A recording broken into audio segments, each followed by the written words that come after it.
చందమామ కథ. అరణ్యవాసం. పూర్వం జయసింహుడు కాశ్మీర దేశానికి రాజుగా ఉండేవాడు. ఆయన తమ్ముడైన శక్తిసింహుడు అన్నపై కుట్ర చేసి ఆయనను అరణ్యవాసానికి పంపి కాశ్మీర దేశానికి తానే రాజ్యాభిషేకం చేసుకున్నాడు. కానీ జయసింహుడు ప్రజల మన్ననలను అందుకున్న రాజు కావటం చేత ఆయన కింద ఉండే సామంతులలో కొందరు తమ పదవులకు కూడా స్వస్తి చెప్పి జయసింహుణ్ణి కొలవగలందులకు ఆయనతో పాటు అరణ్యవాసం వెళ్లారు. అందుచేత జయసింహుడు అరణ్యంలో ఉన్నప్పటికీ ఆయన వెంట కొంత పరివారం ఉండనే ఉన్నది. జయసింహుడికి లీలావతి అని ఒక కుమార్తె ఉన్నది.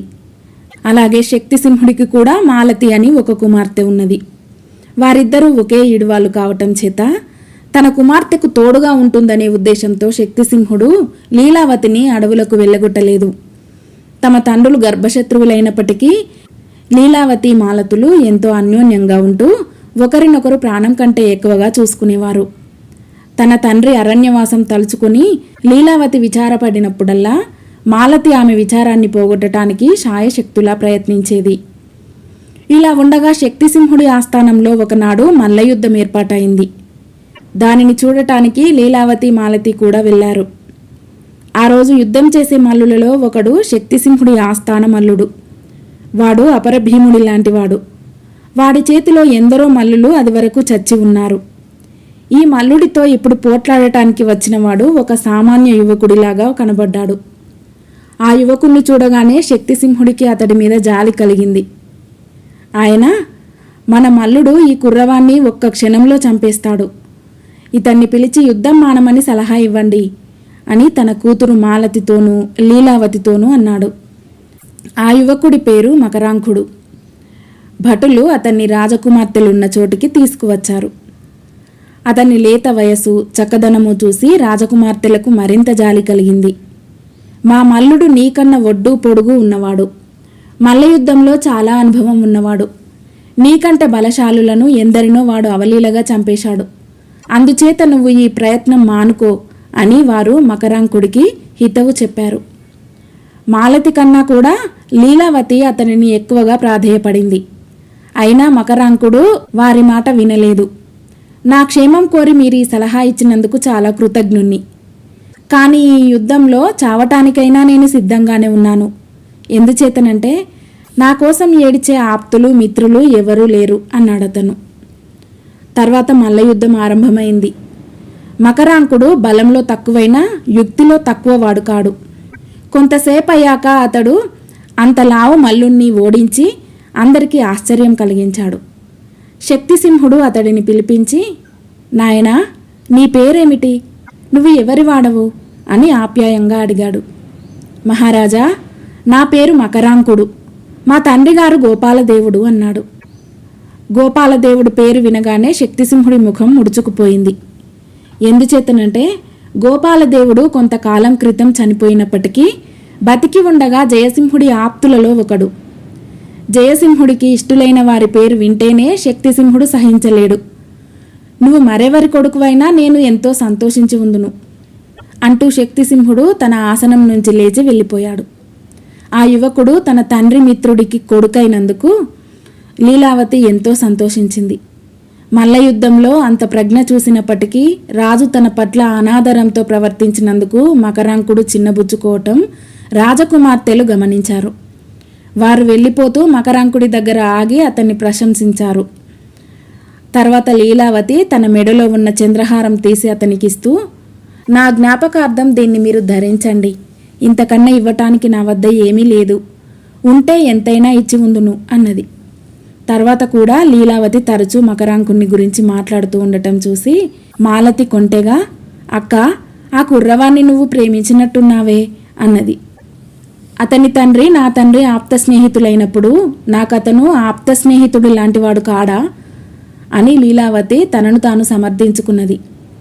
శక్తిసింహుడికి మకరాంకుడిపై కలిగిన చిరాకు త్వరలోనే లీలావతి వైపు మళ్ళింది.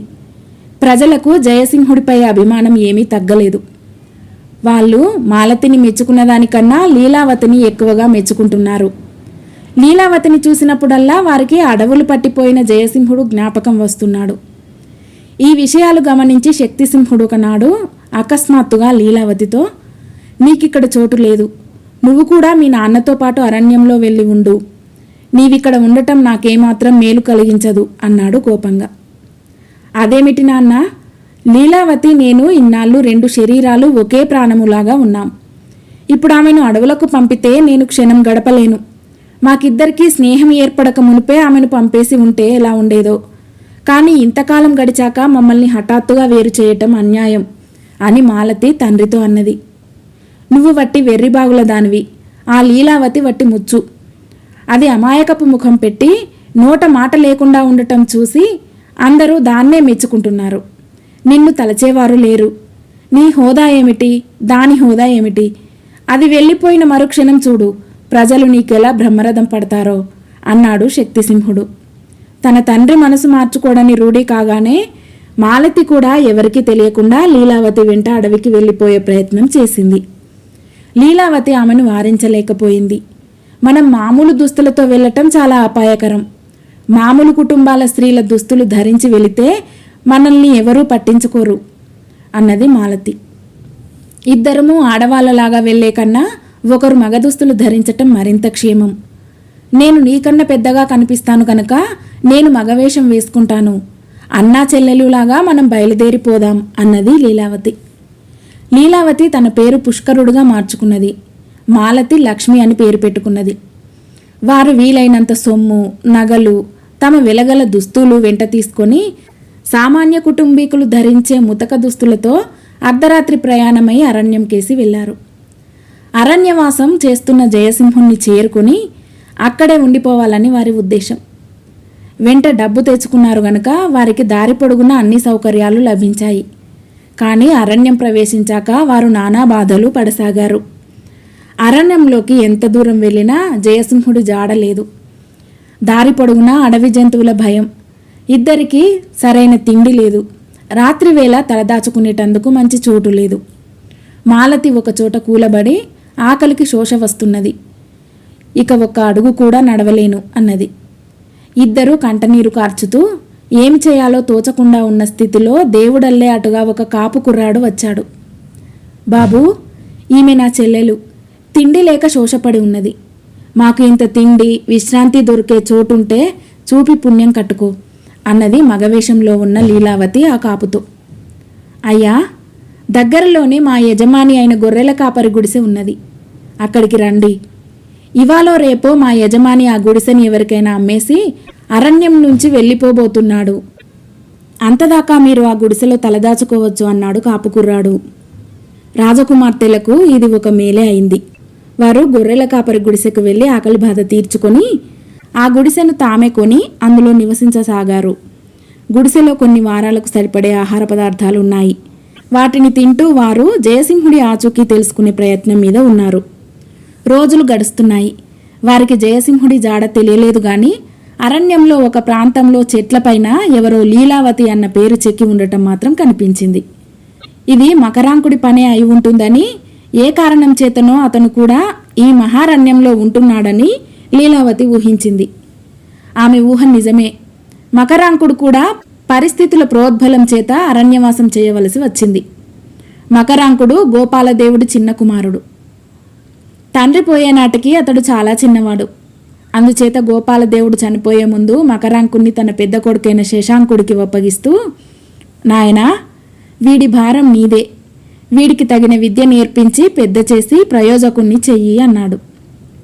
కానీ శశాంకుడు తన తమ్ముడి పట్ల చాలా దుర్మార్గంగా ప్రవర్తించాడు. మకరాంకుడికి చదువు సంధ్యలు లేవు. అయినా అతడు అచ్చు తండ్రి లాంటివాడు కావటం చేత ఎంతో వినయ విధేయతలు కలిగి చదువుకున్న వారికన్నా కూడా ప్రాజ్ఞుడులాగా ప్రవర్తించేవాడు. అతని హుందాతనం చూసి శశాంకుడికి కన్ను కుట్టింది. అతన్ని ఎలాగైనా నాశనం చేయాలనే ఉద్దేశంతో శశాంకుడు కొంతమంది అనుచరులను ప్రేరేపించి వారి ద్వారా మకరాంకుడు మల్లయుద్ధం చేసేలాగూ ప్రోత్సహించాడు. తన అన్నకు తన చావు కావాలని తెలిసి మకరాంకుడు ప్రాణం మీద, బ్రతుకు మీద విరక్తి చెంది మల్లయుద్ధానికి సిద్ధపడ్డాడు. అయితే ఈ మల్లయుద్ధంలో మకరాంకుడు గెలవటంతో అందరి అంచనాలు తారుమారయ్యాయి. తన తమ్ముడు విజయుడై తిరిగి రావటం చూసి శశాంకుడు మకరాంకుడి పడక గదికి ఒక రాత్రివేళ నిప్పు పెట్టే ఆలోచన చేశాడు. అదృష్టవశాత్తు ఈ రహస్యయత్నం ఒక ముసలి సేవకుడికి తెలియవచ్చింది. వాడు మకరాంకుడితో జరగబోయే దురంతం గురించి చెప్పి ఎవరికీ తెలియకుండా అతన్ని తన వెంట అరణ్యానికి తీసుకుపోయాడు. వాళ్ళు కూడా అరణ్యం ప్రవేశించాక తిండికి చాలా ఇబ్బంది పడ్డారు. ముసలి సేవకుడు శోష వచ్చి పడిపోయాడు. వాణ్ణి ఒకచోట ఉంచి మకరాంకుడు ముందుకు పోయి జయసింహుడు అతని పరివారము ఉండే చోటికి చేరుకున్నారు. జయసింహుడు ఆయన అనుచరులు అప్పుడే భోజనాలకు కూర్చోబోతున్నారు. మకరాంకుడు ఆకలి మీద ఉన్న ఆవేశంతో కత్తి దూసి, ఆ ఆహారం ముట్టుకోకండి, అది నాకు కావాలి, నాకు పెట్టకుండా తిన్నవారిని చంపేస్తాను అన్నాడు. జయసింహుడు సౌమ్యంగా, ఈ భాగ్యానికి కత్తి దూయాలా నాయనా? ఆకలిగా ఉంటే మాతో పాటు తిను, మేము వేటాడిన ఆహారం బోలెడంతున్నది, నిన్నెవరూ అడ్డగించబోరు అన్నాడు. ఈ మాట వినగానే మకరాంకుడు తన మొరటుతనానికి నొచ్చుకుని, అయ్యా, నా దుడుకుతనాన్ని క్షమించండి. ఈ అరణ్యంలో సౌజన్యానికి తావు ఉంటుందని నేను కలలో కూడా అనుకోలేదు. దానికి తోడు ఆకలి నన్ను పశువులాగా చేసివేసింది. నాకన్నా కూడా ఆకలి మీద ఉన్న వృద్ధుడొకడున్నాడు, వాణ్ణి కూడా తీసుకువస్తాను, వాడు తిన్నదాకా నేను ఏమీ ముట్టను అంటూ అతను తన నౌకరు పడిపోయిన చోటికి పోయి వాణ్ణి మోసుకొని తీసుకువచ్చాడు. తర్వాత అందరూ భోజనాలు చేశారు. భోజనాలయ్యాక జయసింహుడు మకరాంకుని గురించి అంతా విని అతను తన ప్రాణ స్నేహితుడి కుమారుడని, తనలాగే సోదరుడి వల్ల అపచారం పొందాడని తెలుసుకుని అతన్ని తన వెంటనే ఉంచుకున్నాడు. రాజకుమార్తెలు గొర్రెల కాపరి గుడిసె కొన్న కొద్ది రోజులకే మకరాంకుడు అరణ్యానికి వచ్చాడు. అతను చెట్ల మీద చెక్కిన లీలావతి పేరును బట్టి రాజకుమార్తెలు అతను ఆ ప్రాంతాల ఎక్కడో ఉంటున్నాడని తెలుసుకున్నారు. మరికొన్ని రోజుల అనంతరం మగవేషంలో ఉండి పుష్కరుడని పేరు పెట్టుకున్న లీలావతి అరణ్యంలో ఒంటరిగా కూర్చుని ఉన్న మకరాంకుణ్ణి చూసి అతని మెడలో తన చంద్రహారం ఉండటం గమనించింది. ఇద్దరికీ పరిచయమైనాక మకరాంకుడు ఈ పుష్కరుడిలో తన ప్రియురాలైన లీలావతి లక్షణాలు కొన్ని ఉండటం కనిపెట్టి ఆశ్చర్యపడ్డాడు. కానీ లీలావతి రహస్యం బయటపడకుండా ఉండేందుకు పని పెట్టుకుని మొరటుగా తన వేషానికి తగినట్టు మాట్లాడుతూ ఉండటం చేత అతను నిజం తెలుసుకోలేకపోయాడు. ఎవరో కుర్రవాడు ఇక్కడి చెట్ల మీద లీలావతి అని చెక్కి చెట్లన్నిటినీ పాడు చేస్తున్నాడు అన్నది లీలావతి. మకరాంకుడు అది తనేనని ఒప్పుకుని, లీలావతిని నేను మర్చిపోలేకుండా ఉన్నాను, ఏం చెయ్యాలో తెలియటం లేదు అన్నాడు. అయితే నువ్వు రోజు మా గుడిసెకు రా, అక్కడ నేను నా చెల్లెలు లక్ష్మి ఉంటున్నాము, నేను లీలావతిగా నటిస్తాను, నీ ప్రేమ అంతా నా ఎదుట వల్లబోసుకుంటూ ఉండు, అందువల్ల నీకు తృప్తి కలగవచ్చు అన్నది లీలావతి. మకరాంకుడు అలాగే చేయసాగాడు. కానీ ఇందువల్ల అతనికి ఏమీ సంతృప్తి కలగలేదు. కానీ లీలావతి మాత్రం చాలా ఆనందం పొందింది. ఎందుకంటే అతను అనే మాటలన్నీ తనకేనని ఆమె ఎరుగును. మాలతి కూడా ఈ నాటకం చూసి చాలా ఆనందించేది. లీలావతి తండ్రి అయిన జయసింహుడు ఉంటున్న స్థలం రాజకుమార్తెలకు మకరాంకుడి ద్వారా తెలిసింది. ఒకనాడు లీలావతి తన మారువేషంలోనే ఆయనను చూడబోయింది. ఇద్దరూ మాట్లాడుకున్నారు. అబ్బాయి, నీ తల్లిదండ్రులెవరు అని జయసింహుడు అడిగాడు. నేను గొప్ప వంశంలోనే పుట్టాను అని లీలావతి సమాధానం చెప్పింది. కానీ ఆమె తనను తాను బయట పెట్టుకోకుండానే ఇంటికి వచ్చేసింది. ఇంకొక నాడు మకరాంకుడు అడవి గుండా గొర్రెల కాపరి గుడిసెకు పోతూ ఉండగా దారిలో అతనికి ఒక మనిషి పొదల మధ్య నిద్రపోతూ కనిపించాడు. ఆ మనిషి మీదికి పాకుతున్న ఒక విషసర్పం మకరాంకుడి అలికిడి విని పొదలలోకి పారిపోయింది. దానికేసి చూస్తుండగా మకరాంకుడికి పొదల మధ్య ఒక ఆడసింహం కనబడింది. అది పొదలలో పొంచి ఉండి పడుకొని ఉన్న మనిషికేసి తదేక దృష్టితో చూస్తున్నది. ఆ మనిషి కదిలితే మీద పడి చంపుదామని దాని ఉద్దేశం. ఎందుకంటే సింహాలు కదలిక లేని ప్రాణులను, శవాలను ఎంత ఆకలిగా ఉన్నా ముట్టవు. వెంట్రుక వాసిలో పాముగొండం తప్పి సింహం వాత పడటానికి సిద్ధంగా ఉన్న ఆ మనిషి ఎవరా అని చూసేసరికి ఆ పడుకొని ఉన్నది తన అన్న అయిన శశాంకుడని మకరాంకుడికి తెలిసింది. నన్ను గదిలో పెట్టి కాల్చి చంపాలనుకున్న ఈ దుర్మార్గుడు సింహం వాత పడని అని మకరాంకుడు ఒక్క క్షణం పాటు అనుకున్నాడు. కానీ మరుక్షణమే అతనికి తన అన్న ప్రాణం కాపాడాలనిపించింది. అతను కత్తి దూసి సింహంపై పడి దాన్ని చంపేశాడు. కానీ ఈలోపుగా సింహం తన పంజా విప్పి మకరాంకుడి చేతిని బలంగా పీకింది. మకరాంకుడు సింహాన్ని చంపే సందడిలో శశాంకుడు నిద్రలేచాడు. తన ప్రాణం కాపాడటానికి తన తమ్ముడు చేస్తున్న సాహసం గుర్తించి తనను చూసి తానే ఎంతో సిగ్గుపడ్డాడు. సింహం చచ్చాక అతడు తమ్ముణ్ణి కౌగిలించుకొని, నేను నీకు ద్రోహం తలపెట్టినా నువ్వు నా ప్రాణం కాపాడావు.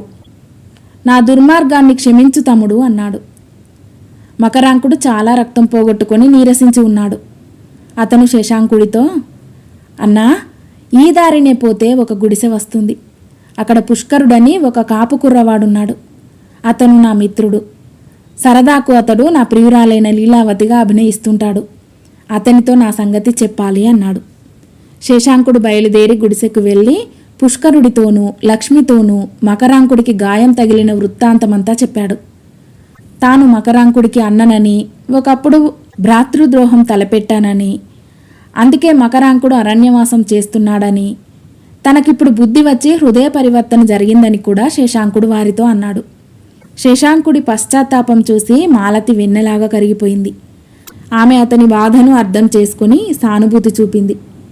ఆ క్షణంలోనే వారిద్దరి మధ్య ప్రేమ ఏర్పడింది. ఈ సందర్భంలోనే ఇంకొక చిత్రం కూడా జరిగింది.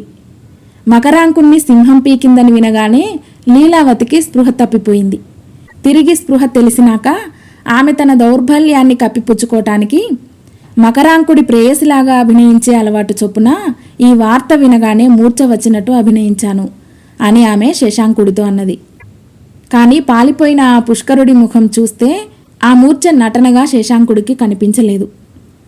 అతడు తన తమ్ముడున్న చోటికి తిరిగిపోయి గుడిసెలో జరిగిన సంగతులన్నీ పుష్కరుడు మూర్ఛపోవటంతో సహా చెప్పి, ఆ కాపు పిల్ల లక్ష్మి ఉన్నది చూడు, ఆమెను నేను ఎంత ప్రేమిస్తున్నానో చెప్పలేను. నేను ఆమెను పెళ్లాడి ఆ గుడిసెలోనే ఉండిపోవటానికి నిశ్చయించాను. నువ్వు మన ఊరు వెళ్ళి మన ఆస్తి యావత్తు స్వాధీనపరుచుకొని అనుభవించు. నాకు అవి ఏవి అవసరం లేదు అన్నాడు. అయితే రేపే మీ పెళ్లి జరిగేటట్టు చూడు.